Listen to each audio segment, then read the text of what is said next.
Live, WECT News begins now with breaking news.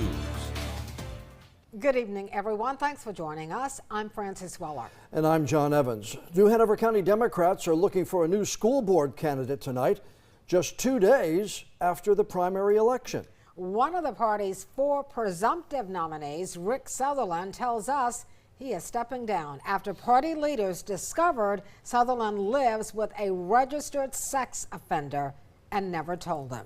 WECT's Connor Smith has learned new details about who might replace Southerland on the ballot. Connor, what do party leaders say they're doing? Well, Fran, they're still trying to figure out who the candidate will be and when exactly they'll make that decision.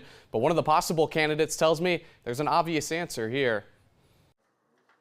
2 days after more than 10,000 voters moved Rick Southerland closer to the general election for school board, New Hanover County Democrats are looking for someone to fill his place. It was shocking. It was heartbreaking. I was surprised and disappointed. Southerland told us Thursday he's withdrawing from the race for New Hanover County School Board. Party leaders had called on him to back out after finding he did not disclose he lives with James Osborne, who's a registered sex offender.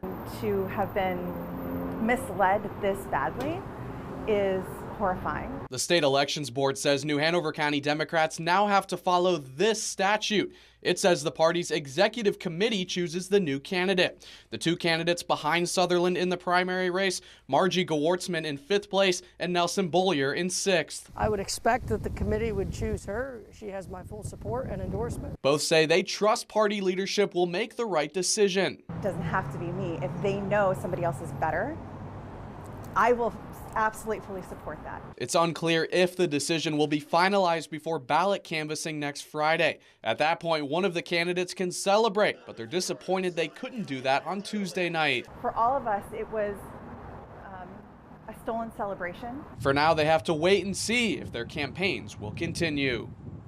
Now, Southerland declined to speak with us again on camera today. His statement that he sent to us says he takes responsibility for not being more transparent during the campaign, but he also criticized how party leaders have responded these last 2 days. Fran?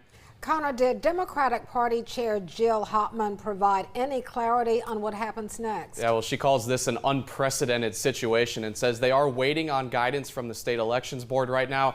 Hopman says it's unclear if they would have to decide before that canvass next Friday or if they could wait until their party convention. That's on March 21st. All right, Connor, thanks so much.